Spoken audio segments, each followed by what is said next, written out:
Bonsoir, je suis Abdessalam Boujedraoui et je vous présente un adage marocain très connu, mais dont on devrait certainement trouver des variantes ailleurs. Allons-y donc. De quoi as-tu besoin, monsieur le dénudé? J'ai besoin, monseigneur, d'une bague. Alors, je vous donne d'abord l'anecdote qui a donné sens à cet adage, à cette citation. Il s'agit donc d'un calife ou bien d'un monarque qui voudrait savoir ce qui se passe dans sa ville. Alors il sort pour faire une tournée. Actuellement, on appelle ça en France une maraude. Et au cours de sa tournée, il rencontre un homme qui est complètement nu. C'est-à-dire qu'il est à poil, pour le dire vulgairement. Il s'approche de lui et il l'interpelle. Il dit donc à ce monsieur complètement nu: de quoi as-tu besoin, monsieur, toi qui es complètement nu? J'exaucerai tous tes désirs. Et le monsieur répond: ce dont j'ai besoin, monseigneur, c'est d'une bague.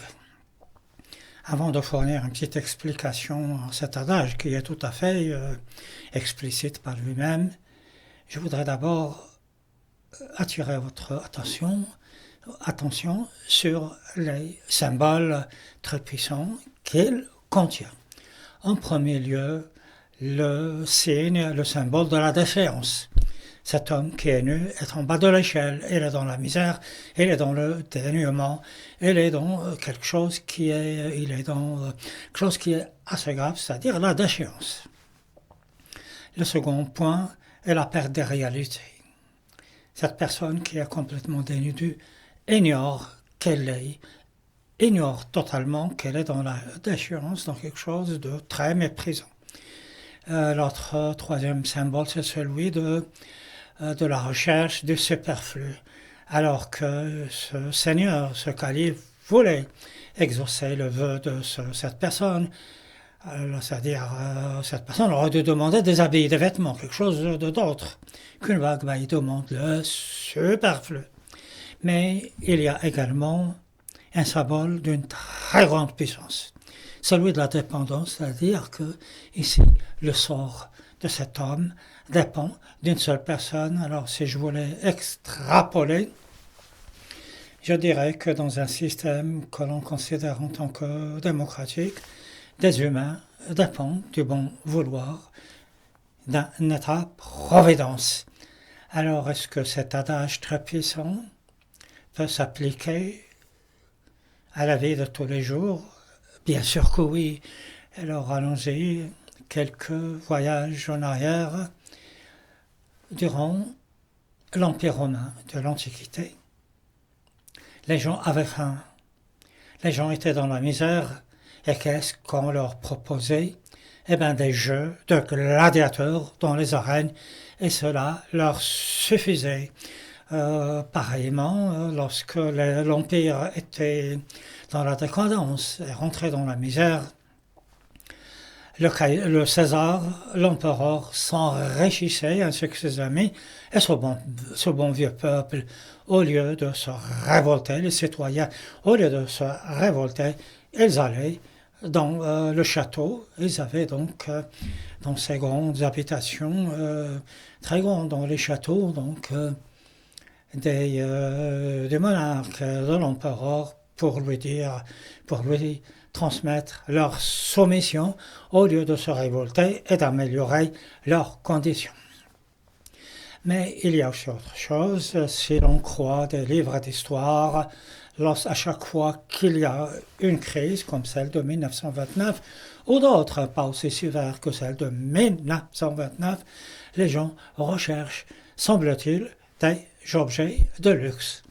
Ce que je voudrais dire est qu'au cours de l'histoire, à chaque fois que les humains atteignent le fond, atteignent quelque chose de très profondément bas, ils ne recherchent pas à s'en sortir, ils ne recherchent pas des solutions adaptées, mais ils cherchent les apparences, quelques apparences de richesse.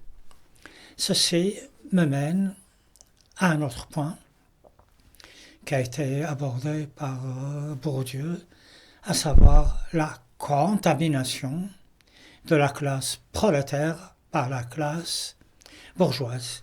On voit très bien des prolétaires qui ont un petit salaire, des ouvriers, des ouvrières,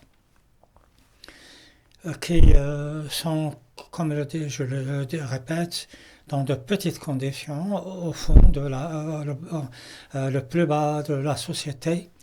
Ils vont faire tout pour ressembler à une classe bourgeoise qui les dépasse, qui est plus riche qu'eux et dont ils n'arriveraient jamais à la hauteur. Alors ils prennent un crédit durant 20 ans, durant 30 ans, durant 35 ans pour avoir une petite maison et ils essayent de tout faire pour imiter cette classe bourgeoise, mais en fait ils ne font que l'enrichir. Alors ça a été rapporté par Tolstoï dans La mort d'Ivan Ilitch.